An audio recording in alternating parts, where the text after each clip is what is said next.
잠언 5장 7절에서 23절 말씀입니다. 그런즉 아들들아 나에게 들으며 내 입의 말을 버리지 말고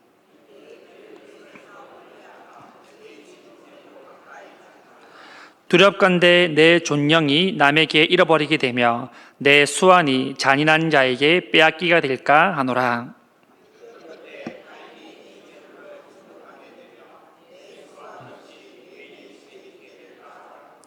두렵건대 마지막에 이르러 내 몸, 내 육체가 쇠약할 때에 내가 한탄하여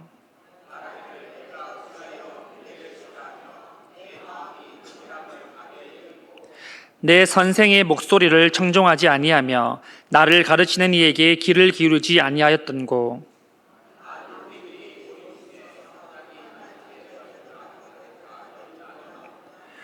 너는 내 우물에서 물을 마시며 내 샘에서 흐르는 물을 마시라.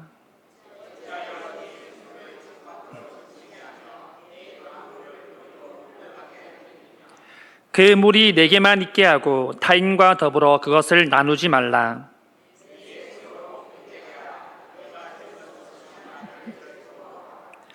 그는 사랑스러운 암사슴 같고 아름다운 암노루 같으니 너는 그의 품을 항상 족하게 여기며 그의 사랑을 항상 연모하라.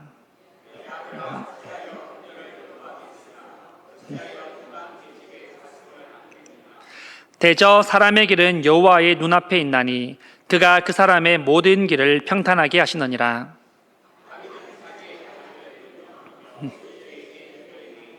같이 합니다. 그는 훈계를 받지 아니함으로 말미암아 죽겠고 심히 미련함으로 말미암아 혼미하게 되느니라. 아멘. 우리는 세상을 살아가다 보면 이런 이야기를 자주 하거나 또는 자주 듣게 되는데요. 바로 그 말은 인생은 즐기는 거야. 우리는 자유롭게 살아야 돼. 내가 살고 싶은 대로 살아야 돼. 라는 그런 말들을 우리는 많이 하거나 또는 듣게 됩니다. 사실 이 말은 틀린 말은 아니죠. 하나님도 우리에게 기쁨을 주시기 원하기 때문입니다. 그러나 그 기쁨은 하나님의 경계 안에서 주시는 기쁨이라는 것이죠. 문제는 사람들이 이 경계선, 이 바운더리를 계속해서 넘어서려 한다는 것에 있습니다. 넘지 말라고 있는 것이 바로 이 경계선이지 않습니까? 그런데 사람들은 계속해서 그 경계선들을 침범하며 넘어서려고 합니다. 우리는 잔디밭에 보면 들어가지 마시오 또는 출입 금지라는 이 표지판이나 또는 경계선을 쳐놓은 것을 우리는 본 적이 있을 것입니다. 이것은 꽃과 잔디를 보호하기 위해서 놓았는 건데요. 사람들은 꽃과 찍으면 더 예쁘게 보이니까 예쁘게 찍고 싶어서 또는 그 예쁜 꽃을 꺾기 위하여서 잔디에 들어가는 것을 보게 됩니다. 여러분, 오늘날 세상도 마찬가지입니다. 세상은 우리에게 그 바운더리를 넘어오라고 유혹하고 있습니다. 하지만 하나님께서 우리에게 말씀하시기를 내 길을 지켜라, 내 마음을 지켜라, 내 샘을 복되게 하라라고 우리에게 말씀합니다. 오늘 본문은 성적인 순결과 결혼 그리고 은밀한 죄의 결과에 대해서 세 가지를 말씀하고 있는데요. 본문을 통하여서 우리가 어떻게 이런 성적인 유혹들을 피할 것이며 결혼을 복되게 할 것이며 하나님 앞에서 죄를 내려놓고 바르게 살아갈 수 있을지 우리가 함께 나누기를 원합니다. 첫째는 은밀한 죄를 경계하라입니다. 본문 8절 말씀인데요. 내 길을 그에게서 멀리하라. 그의 집 문에도 가까이 가지 말라. 이 본문에서 말하는 그에게서라는 것은 우리가 앞서 보았던 음녀를 뜻합니다. 음녀의 근처도 가지 말라라고 말하고 있는 것이죠. 하지만 음녀는 단순히 음란한 여성만을 뜻하는 것이 아니라 죄에 빠질 수 있는 모든 환경에 들어가지 말라라는 말씀과 같습니다. 사람들은 호기심이 참 많지 않습니까? 그래서 스스로 죄에 빠질 수 있는 그 환경에 발을 들여다 놓는 것을 봅니다. 발을 들여놓는 것은 우리는 참 쉽지만 그 발을 빼는 것은 상당히 힘들다라는 것도 우리는 잘 알고 있습니다. 사실 우리는 죄를 짓기 위해 그 환경에 일부러 들어가지는 않지 않습니까? 단지 호기심의 유혹에 이끌려서 우리는 따라서 가게 되고 들어가게 되고 우리의 발을 놓게 됩니다. 그렇다면 성적인 유혹을 뿌리치려면 어떻게 해야 되겠습니까? 그곳에 가지 않으면 되고 성적 유혹이 있는 곳에 우리가 발을 들이지 않고 관심을 가지지 않으면 됩니다. 많은 사람들은 호기심 때문에 가게 되고 호기심 때문에 하나님 앞에 은밀한 죄를 범하게 된다는 것입니다. 그 문턱을 넘기기 전에 한 번 더 생각하는 것이 바로 지혜입니다. 그렇다면 왜 이러한 은밀한 죄를 경계하고 멀리하라라고 말씀합니까? 9절에서 11절 말씀인데요. 두렵건대 내 존령이 남에게 잃어버리게 되며 내 수완이 잔인한 자에게 빼앗기게 될까 하노라. 두렵건대 타인이 내 재물로 충족하게 되며 내 수고한 것이 외인의 집에 있게 될까 하노라. 두렵건대 마지막 이르러 내 몸, 내 육체가 쇠약할 때에 내가 한탄하여. 솔로몬은 성적인 유혹들 또는 음녀의 유혹들, 잘못된 유혹에 빠진 자들에게 닥치는 위험을 그렇게 경고하고 있는데요. 이 9절에서 11절에 보시면 두렵건대라는 말이 총 3번 등장하는 것을 볼 수 있습니다. 그러면서 이들에게 닥치는 위험에 대해서 3가지를 그렇게 설명하는데요. 첫 번째는 명예와 생명을 잃게 된다라고 솔로몬이 말합니다. 본문에서 존령이라는 것은 명예를 뜻하는 것입니다. 그리고 수완은 우리가 잘 아는 수명 또는 목숨을 뜻합니다. 은밀한 죄로 말미암아 자신의 명예를 잃게 되고 심지어 생명까지 잃을 수 있기 때문에 너희는 은밀한 죄에 대해서 경계해야 된다라는 것을 말해주고 있는 것이죠. 성경에 보면 명예를 가지고 있지만 결국은 마지막에 허무한 죽음을 당하게 되는 많은 인물들이 등장하는데요. 대표적으로 아합 왕과 이세벨이 있습니다. 그들은 왕으로서 또는 왕비로서 위엄이 있고 명예를 가지고 있던 사람들이었습니다. 하지만 그들은 하나님 앞에 은밀한 죄들을 지음으로 말미암아 명예도 생명도 다 잃어버리게 되었습니다. 두 번째는 재물을 잃는 것인데요. 이 재물이라는 것은 우리가 알다시피 있다가 또 있을 때도 있고 없을 때도 있고, 그렇게 우리는 하나님께서 풍성함을 주시면 누릴 수 있지만 하나님이 가져가시면 우리는 아무것도 누릴 수 없음을 잘 압니다. 그 모든 것이 사람의 손이 아니라 바로 하나님의 손에 있기 때문입니다. 달란트 비유에서 우리는 잘 알 수 있지 않습니까? 1달란트 가진 자가 아무것도 남기지 않고 땅에 숨겨놓자 결국 그가 가진 달란트까지 뺏어서 다른 사람에게 주게 되는 것입니다. 세 번째는 패망하게 되는 것인데요. 젊은 시절에 방탕하게 살았던 사람들이 결국 이 노년의 때에 와서 각종의 질병과 또는 쇠약함으로 인하여서 패망하게 되는 그런 경우를 솔로몬은 예를 들고 있습니다. 이미 앞서서 하나님의 말씀대로 사는 자들, 이 지혜 있는 자들의 삶은 장수할 것이라고 말씀드렸는데요. 반면에 방탕하는 자들의 삶은 세약해질 것이라는 것을 본문을 통하여서 말씀하고 있습니다. 여러분, 은밀한 죄는 처음에는 아무도 모르는 것 같습니다. 보는 사람이 없습니다.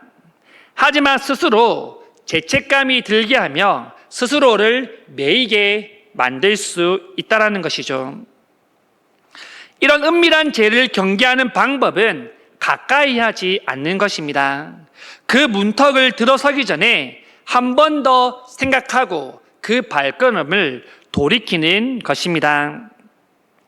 둘째는 결혼을 소중히 여기라고 말하고 있습니다. 본문 15절인데요. 너는 내 우물에서 물을 마시며 내 샘에서 흐르는 물을 마시라. 본문에서는 이 샘과 우물을 말하고 있는데요. 이는 아내를 뜻합니다. 이 당시 고대 근동사회에서는 샘과 우물이 정말 귀중한 자원이었는데요. 이것은 그 당시의 풍요의 상징이기도 하고요. 이 샘과 우물은 여성의 생식력을 상징하는 그런 말이기도 했습니다. 결혼이라는 것은 두 사람이 하나가 되어가는 그런 과정입니다. 살아온 환경이 다른 두 사람이 서로의 차이를 이해하고 인정하면서 서로 맞추어가면서 서로 도우면서 하나님의 뜻을 함께 이루어가는 것이 바로 가정이지 않습니까? 16절과 17절 말씀에 이렇게 말합니다. 어찌하여 내 샘물을 집 밖으로 넘치게 하며 내 도랑물을 거리로 흘러가게 하겠느냐. 그 물이 내게만 있게 하고 타인과 더불어 그것을 나누지 말라. 부부는 서로를 지켜야 합니다. 하나님 우리에게 주신 성은 부부 안에서만 허락되었다라고 말씀합니다. 결코 그것을 다른 곳으로 흘러가게 해서는 안 된다라는 것을 솔로몬은 말합니다. 오늘날 TV 프로그램을 보면 유독 이혼 프로그램이나 또는 재혼 프로그램들이 많은 것을 볼 수 있습니다. 이제는 이 이혼과 재혼이 TV 프로그램의 소재로 그렇게 사용되어지고 있습니다. 하나의 콘텐츠가 되어가고 있다는 것입니다. 이는 무엇을 말합니까? 오늘날 너무나 많은 사람들이 이혼과 재혼을 너무나도 쉽게 하고 있다는 것을 보여줍니다. 이런 프로그램들을 보면 이혼하는 이유를 보면 어떨 때는 정말 너무나도 평범한 그런 이유일 때도 참 많습니다. 처음에 결혼할 때는 부부가 서로 한 마음이었지만 평생을 함께 하자라는 그러한 마음으로 출발했지만 지내다 보니까 서로 마음이 맞지 않고 서로 대립하다가 결국 독을 품고 서로를 저주하며 살아가는 그러한 가정들도 우리는 많이 보게 됩니다. 하지만 본문 18절에서는 우리에게 이렇게 말씀합니다. 내 샘으로 복되게 하라. 내가 젊어서 취한 아내를 즐거워하라.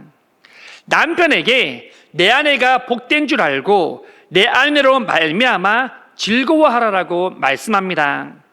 물론 이 본문에서는 여성에 대해서만 사용되었지만 아내 또한 남편을 사랑하고 남편을 통해 즐거워해야 합니다. 요즘의 부부들은 부부 십계명이라는 것을 만들어서 서로 지키며 살아간다라고 합니다. 우리 성도님들 중에서도 이미 하고 있는 가정들이 있다는 것을 들었는데요. 서로가 서로에게 지켜야 할 것들을 5개씩 적어서 부부 십계명을 만드는 겁니다.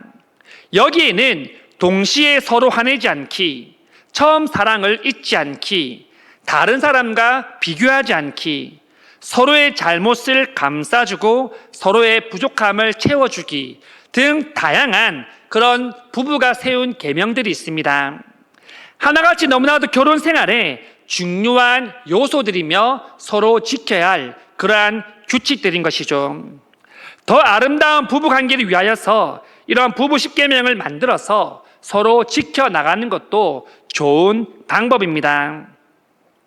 무엇보다 세상 사람들과 다르게 하나님의 자녀들의 결혼은 다르지 않겠습니까? 결혼은 단순히 우리끼리 잘 먹고 잘 살자라고 하는 그런 목적만이 있는 것이 아닙니다. 에베소서 5장은 남편과 아내의 그 믿음의 관계를 그리스도와 교회의 관계로 비유하기도 합니다.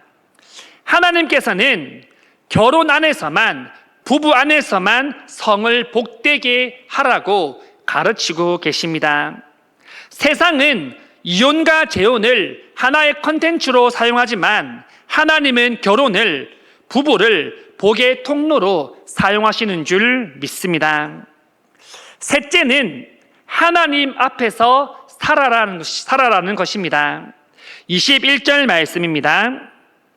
대저 사람의 길은 여호와의 눈앞에 있나니 그가 그 사람의 모든 길을 평탄하게 하시느니라. 고려신학대학원 중안에는 코람데오라는 큰 비석이 놓여 있습니다. 코람데오라는 뜻은 라틴어로 우리가 잘 알다시피 하나님 앞에서라는 뜻을 가지고 있습니다. 그래서 신학생을 비롯한 많은 사람들은 하나님 앞에서 말하고 하나님 앞에서 생각하고 하나님 앞에서 행동하자라는 그런 코람데오의 정신을 가지고 살려고 합니다. 그런데 문제는 무엇일까요? 알지만 그것이 우리의 삶으로 잘 나타나지 않는다는 것입니다.